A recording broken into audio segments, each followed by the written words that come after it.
Friday, are you recording? Yep. We didn't have anything slated, or we didn't have a speaker slated for today. And on Friday, we were trying to think about what would be the most interesting topic.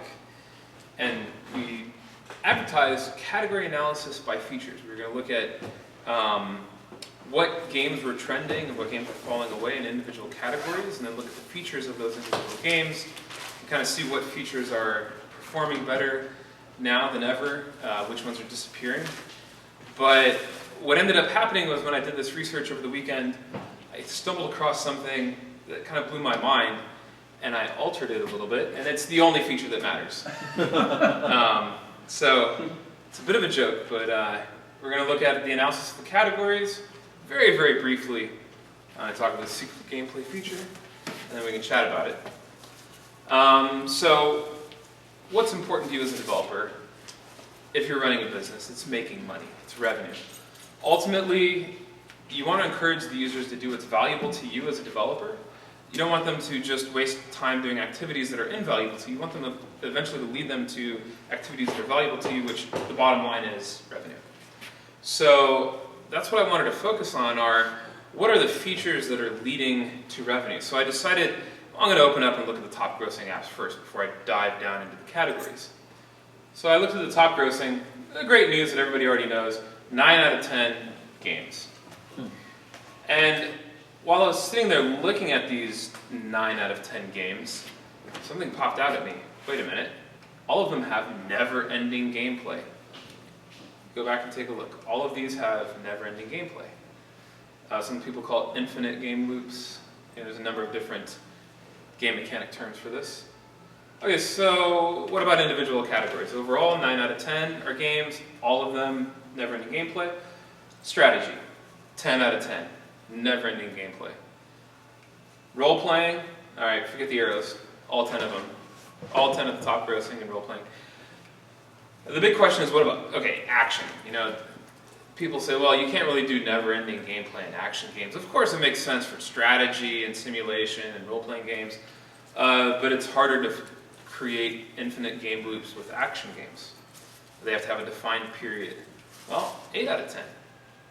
8 out of 10 in the top grossing action were infinite gameplay.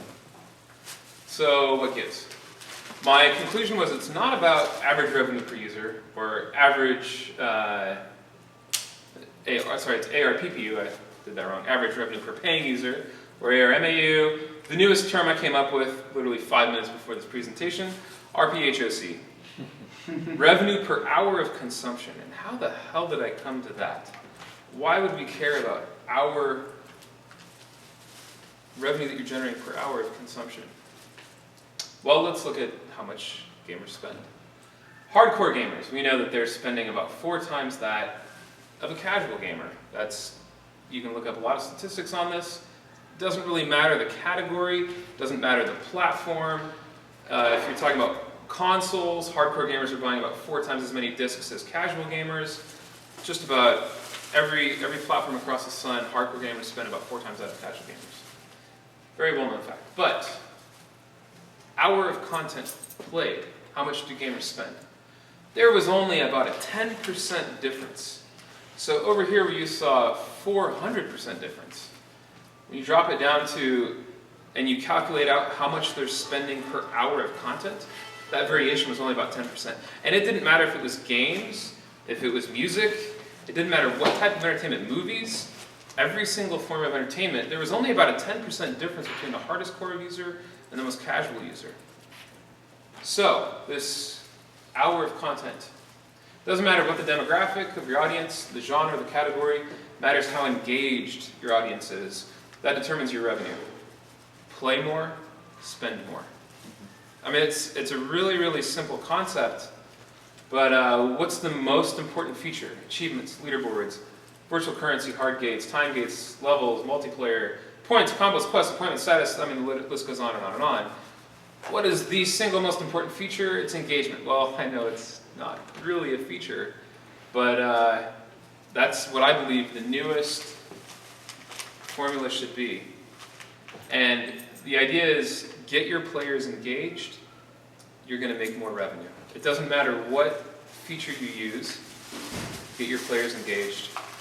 Revenue per hour of consumption. That's really the basis of it. It was a really short discussion, but I wanted to open it up for talk. I have a list of features in the back of my mind that we can discuss, and some of them apply across genres, some of them apply to specific genres, but the idea is before you build in those monetization hooks, make sure you've got the engagement down. We've heard this before, but I think this is the proof to the pudding that we were missing before. Like, why do people always preach that? You have to have the engagement first, and then worry about the monetization hooks.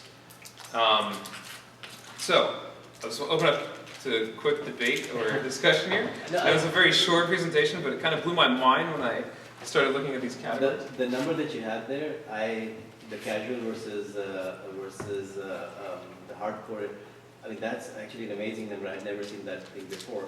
But the hour? Yes, this chart. Yeah. Okay. Now, how did you, we have been trying, because some of the stuff we do is cloud-based, and for us, hour per user is extremely, extremely important because you're paying for the hour, right? Yeah. And so, how do you get the statistics for what is a user paying per hour of usage?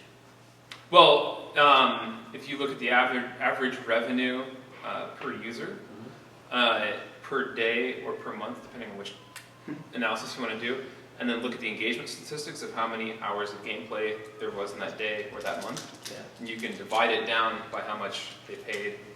But Does that make sense? You guys have access to that number, but is that number something that someone like us could... So tool sets. You want to know what tool sets you can use to find this out.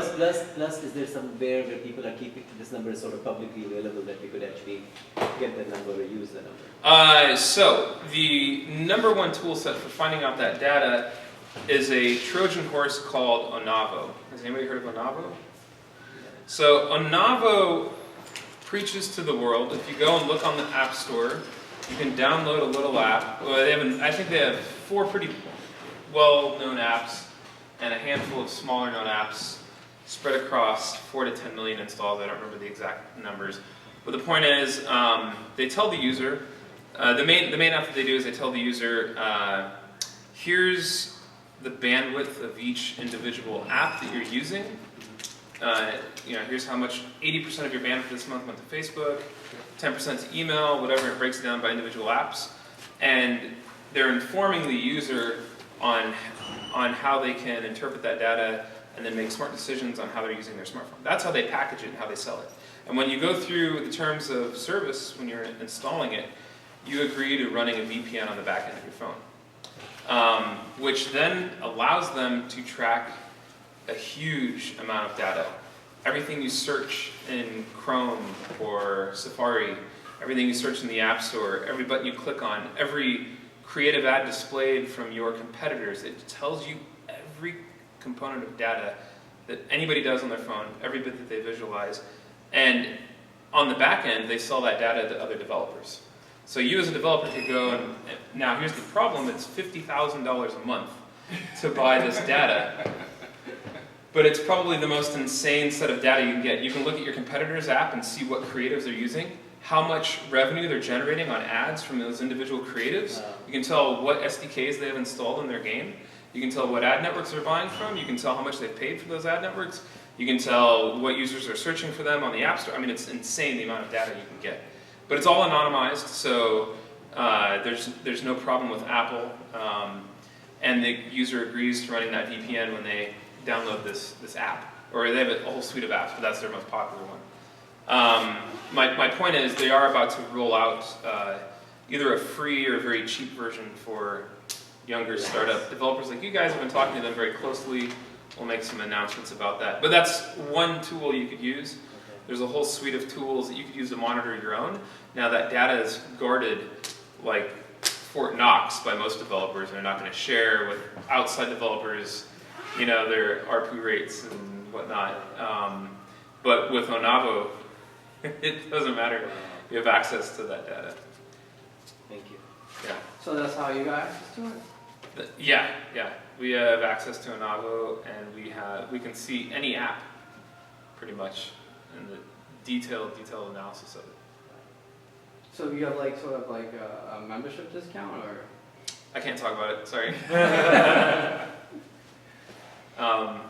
But we will be making some announcements for cheaper or free tool sets. They're working on a program right now because right now you have to be publicly traded or make X millions of dollars a month just to be able to buy a $50,000 a month tool set, right? It's utterly insane how expensive it is. But, you know, if you're Zynga or Gree or DNA, you don't really care. You want that data badly. You'll pay anything for it. With Zynga numbers, we were able to backtrace and try to figure it out. Well, Zynga's different because it's a publicly traded Yeah. company, and they have to make a lot of that Yeah. available. Other companies, Supercell's not publicly traded, Yeah. but through Onavo you can see a lot of their data. Wow. With Zynga, just for the numbers here for the people here, the number we got was they claim that you have in their 10Ks, it's about 5.5 cents per day per user. And typically we figured out that on an average it's 12 minutes of usage actually per day per user. So you're looking at about... Yeah, calculate that 5.5 times, Yeah. what, about 7 or 8, you know, to get to a full hour. Yeah, exactly. So You it's can kind of see how that... 40 cents per user per hour is actually what they're making. But, you know, it's crazy because we talk about some of these more hardcore apps and how they might have a smaller audience, but they're monetizing at $5 to $15, you know, daily ARPU rates, which is insanely high. But if you calculate it out over the course of how much they're paying for the content per hour, it almost all smooths out and evens out. So when you're making decisions about types of content you're going to create as a developer, you know, you're either going to go for the small niche audience that's going to monetize through the roof, or the large mass audience that monetizes very poorly. But in the end, it's going to be the same, and so you have to decide what excites you and where you're passionate about, where you want to be. Those decisions might help you if you're trying to fundraise and you want to raise on the idea of a mass audience, you know. But for us, a lot of what we do is take mature games to the cloud, and that's why it actually is very important to actually say how will they monetize and how much are we spending on it. And so that's where this kind of data is incredibly useful. For the guys in the back that missed, I'll just show you this one piece of data. So it's pretty well known traditionally, just about every genre, every platform. Hardcore gamers spend roughly 4 times that of a casual gamer. From consoles, they own about 4 times as many discs as a casual gamer. And when you say spend, that's like share of their disposable income, is that what you mean? No, how much they're actually spending on that platform.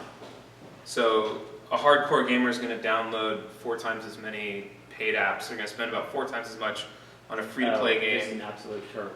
What's that? This This is on average. Yeah.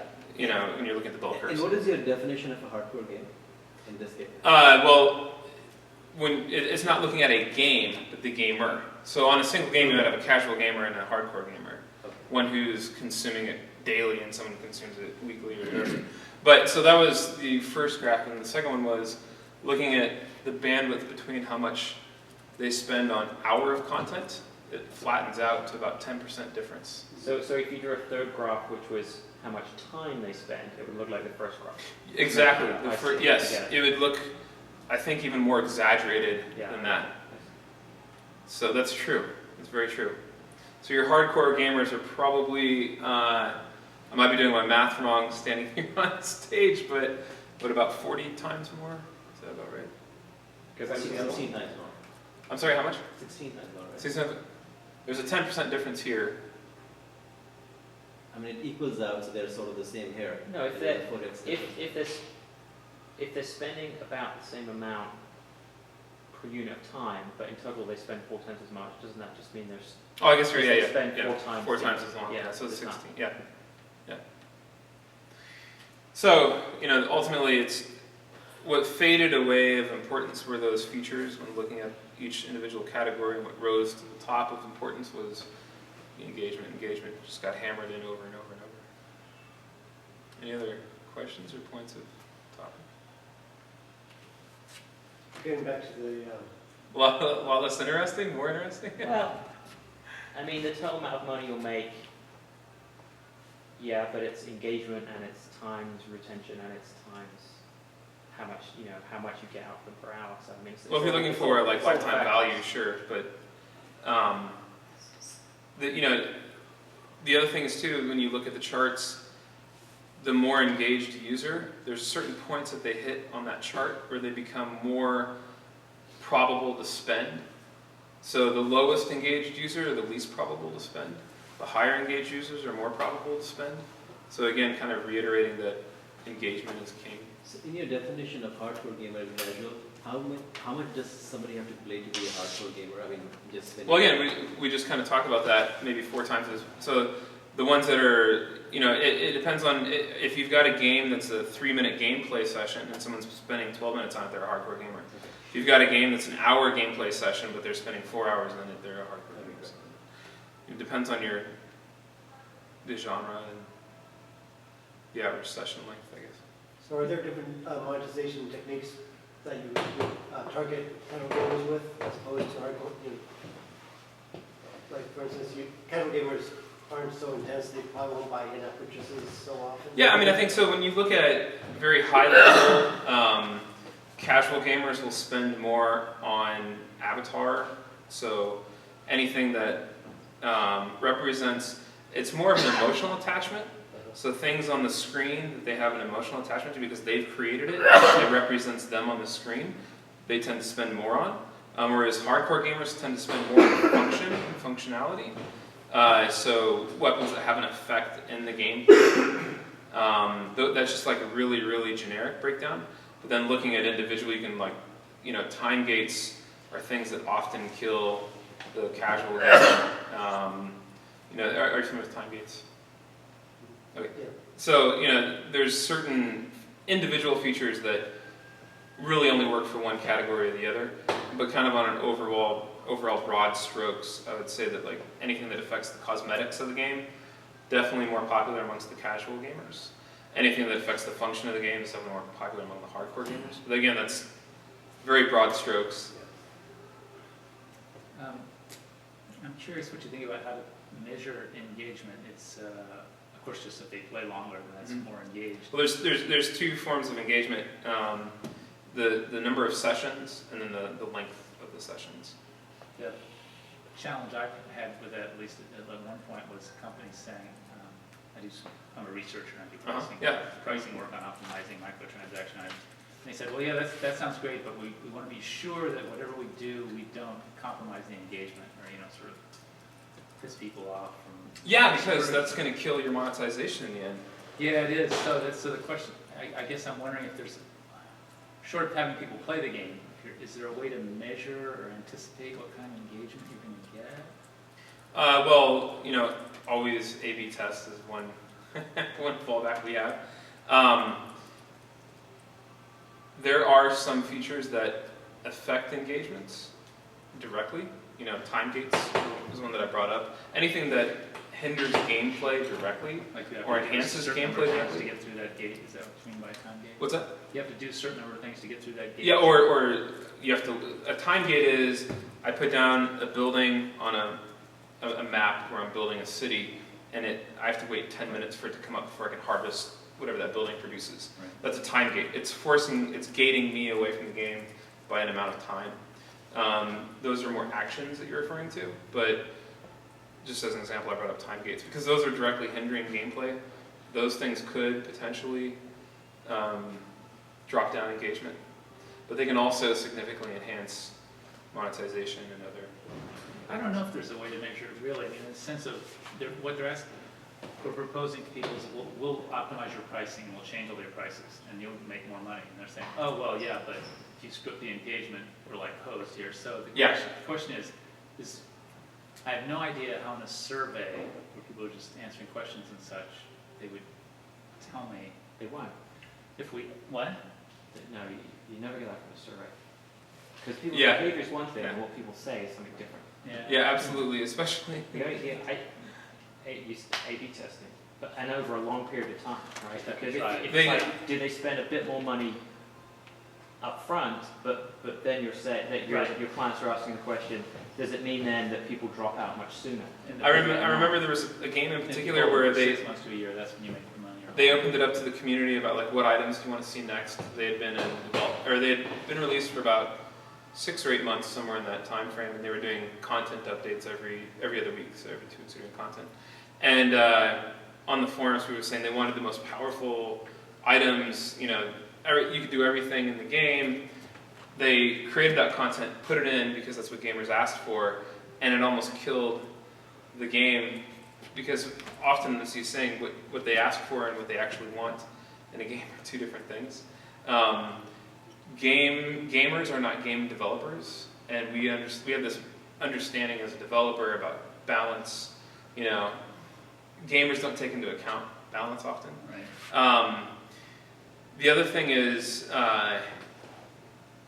we as developers always have to take a step back from our designs because we always want to make things as hardcore as possible.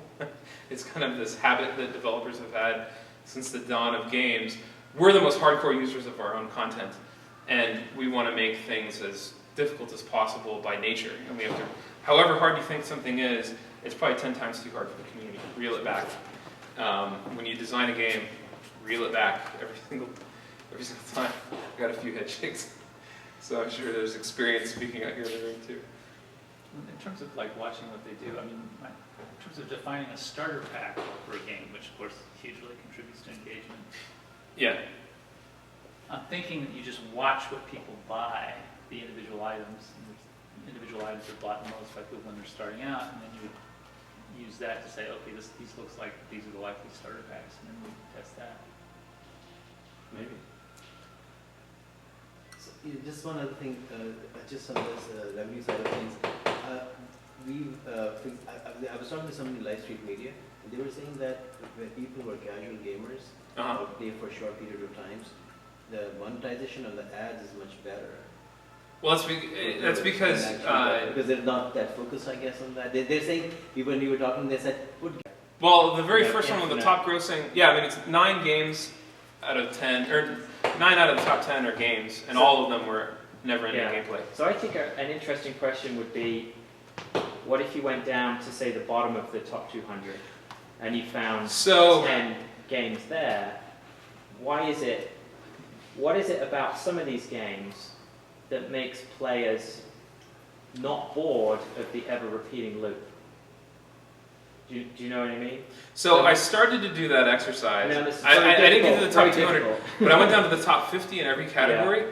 And I was like, I went to the first category and it was 47 out of 50, and I'm like exhausted of counting.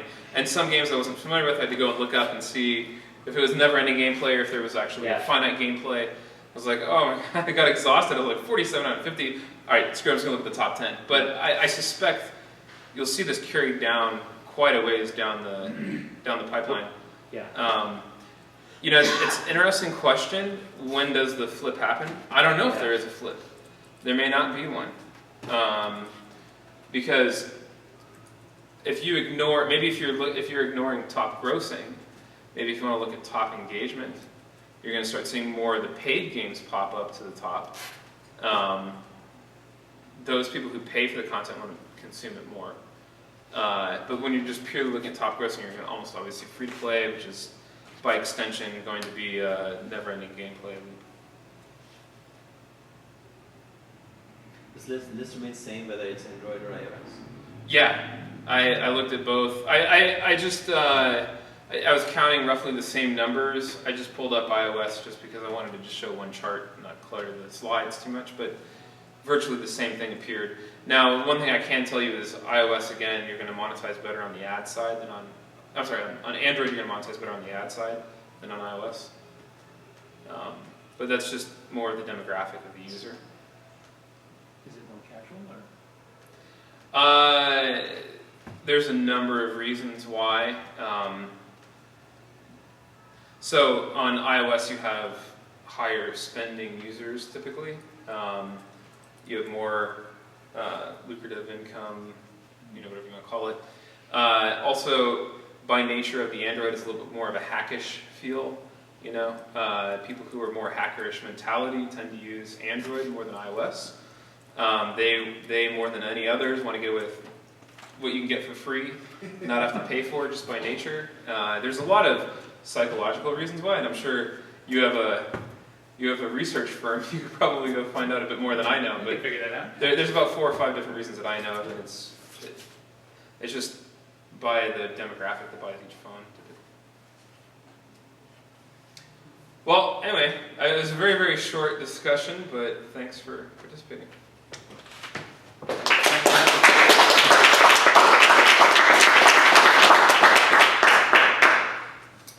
have to go cogitate on that. Probably not as exciting as you thought it might be. That's all right. I thought it was interesting. We've had lots of excitement here, it's okay. Thanks for the